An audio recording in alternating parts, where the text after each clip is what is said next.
આમ વિધિ વિધાન એવું છે કે ગાયના શુદ્ધ ઘીનો દીવો પ્રગટાવવો જોઈએ, તેલનો પણ દીવો પ્રગટાવવો જોઈએ। હવે સરસોનું તેલ હોય, ચમેલીનું તેલ હોય, નારિયેળનું તેલ હોય, આવા તેલ તમે દીવામાં વાપરી શકો છો। હવે મિત્રો, દીવાનો અર્થ સીધો એ થાય છે કે દીવો કુળદેવી માનો પ્રગટાવો, ભગવાનનો પ્રગટાવો કે ગુરુદેવનો પ્રગટાવો કે તમે કયા દેવી દેવતાનો દીવો પ્રગટાવો છો, એનો સીધો અર્થ એ થાય છે કે અંધકારમાંથી અજવાળામાં લઈ જવું।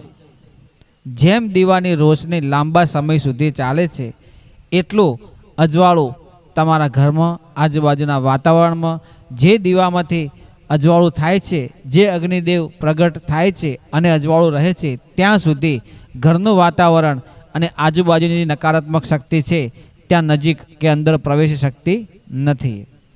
દીવાનો સીધો અર્થ એ થાય છે કે તમે જે ભાવથી કુળદેવી માને અથવા પૂર્વજ દેવને અથવા ભગવાનને, તમે જેને પણ દેવી દેવતાને દીવો પ્રગટાવ્યો હોય, જેવા ભાવથી એવા ભાવથી જ એ અગ્નિદેવ એ દેવ સુધી તમારા વિચારો, તમારા જે મનની ભક્તિ, તમારો શુદ્ધ ભાવ, પવિત્ર ભાવ, જેવી ભક્તિ હોય એમને પહોંચાડે છે।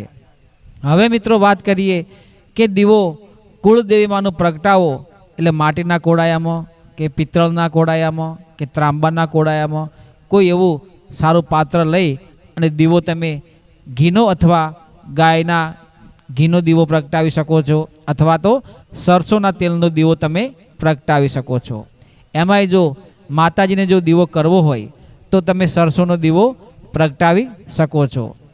જ્યારે તમે દીવો પ્રગટાવો છો ત્યારે તમે માતાજીની પૂજા કરી રહ્યા હોય ત્યારે મિત્રો આસન વાળીને જ પૂજા કરવી। જ્યાં સુધી તમારો ભાવ શુદ્ધ ના હોય, જ્યાં સુધી તમારા મનના વિચારો શુદ્ધ ના હોય, પવિત્ર ભાવ ના હોય, ત્યાં સુધી તમે ગમે તેટલા દીવા કરો તો કુળદેવીમાં અથવા તમે જેને દેવી દેવતાને માનતા હોય એ તમારો દીવો કે અગરબત્તી કે ધૂપ સ્વીકાર કરતા નથી। ભક્તિ એવી કરવી જોઈએ નિસ્વાર્થ ભાવની જે ભક્તિ હોય, સર્વ જગતના કલ્યાણ હેતુ માટે જે ભક્તિ હોય, એવા ભાવથી જો ભક્તિ તમે કરો અને દીવો પ્રગટાવો તો કુળદેવીમાં તમે જેના નામથી દીવો પ્રગટાવ્યો હોય એવા દેવ તમારી રક્ષા કરે છે, તમને ધન મેળવી આપે છે, તમને ધંધો મેળવી આપે છે, તમને સદવિચાર આપે છે, તમારું અને તમારા કુટુંબનું, પરિવારનું તમારું રક્ષણ કરે છે, તમારી રક્ષા કરે છે।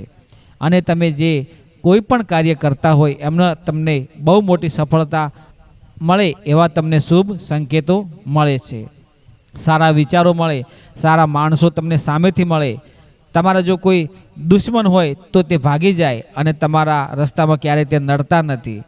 પણ જો તમે શુદ્ધ ભાવથી દીવો કુળદેવી માને પ્રગટાવ્યો હોય અને કુળદેવી માને તમે નમન કર્યા હોય, કુળદેવી માને તમે ભાવથી ભજન કર્યું હોય, કોઈ ગરીબને, કોઈ સાધુ સંતને હરખથી હેતથી જમાડ્યા હોય, કોઈ કળ કુંવાસીને ઓતેડી ઠારી હોય, તો જ તમારા સઘળા કાર્યો સિદ્ધ થાય। અને કોઈ તમારા ઘરમાં કમાણીનો જો 10મો ભાગ તમે ક્યારેય કોઈ ધર્મ કાર્યમાં વાપર્યો હોય તો તમારા બધા જ કાર્યો સિદ્ધ થાય છે। મિત્રો, કુળદેવી માને તમે દીવો પ્રગટાવો તો ઘીનો અથવા તેલનો પ્રગટાવી શકો છો। આડી દિવેટ કે ઊભી દિવેટ, ત્રાંબાનું કે માટીનું કે સ્ટીલનું કોઈ પણ પ્રકારનું પાત્ર લઈ તમે દીવો પ્રગટાવી શકો છો। એવું નથી કે તમે સ્ટીલમાં કે માટીના કોડામાં પ્રગટાવો। તમારો ભાવ શુદ્ધ હોવો જોઈએ, તમારા મનના વિચાર શુદ્ધ હોવા જોઈએ। માને તો ભાવના ભૂખ્યા છે। કુળદેવીમાં ભગવાન, પૂર્વજદેવ, કોઈ પણ દુનિયાનું દેવ હોય, 33 કોટી દેવી દેવતાઓમાંથી તમે જેને દેવને માનતા હોય એમાં જો તમે જેવા દેવને જેવા ભાવથી ભક્તિ કરો છો એવી ભક્તિ તમારી તે સ્વીકાર કરે છે। પણ ભાવ સર્વ જગતના કલ્યાણ હેતુ માટે હોવો જોઈએ। હું તો એટલું જ કહેવા માગું છું મિત્રો। આ વિડીયો તમને ગમ્યો હોય તો કોમેન્ટમાં પ્રતિભાવ જણાવવા વિનંતી કરું છું। જય ગુરુદેવ, જય માતાજી।